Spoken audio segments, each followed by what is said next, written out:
Different ഒരു set of investment ആണ്.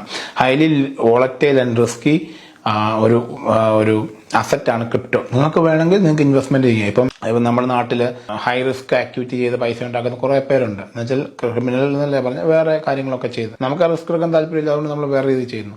Crypto എന്നുള്ള അസറ്റിനെ ഞാനൊന്നും പറയുന്നത്, ഞാൻ ഇന്നേ വരെ ക്രിപ്റ്റോയെ കുറിച്ചൊരു അങ്ങനത്തെ വീഡിയോസ് ഒന്നും ഞാൻ ചെയ്തിട്ടില്ല. ബിക്കോസ് എനിക്ക് അതിനകത്ത് ഇൻട്രസ്റ്റും ഇല്ല, ഞാനോട്ട് ചെയ്തിട്ടുമില്ല. പക്ഷേ ചെയ്യുന്ന ഒത്തിരി പേരുണ്ട്, പൈസ ഉണ്ടാക്കുന്നവരുണ്ടാകും. പക്ഷേ അതിന് ഒരു ബേസിക് വാല്യൂ എന്ന് പറയുന്നത് അതിൻ്റെ ഒരു കമ്പ്യൂട്ടേഷൻ പവറിനെയാണ് വാല്യൂ എന്ന് പറയുന്നത്.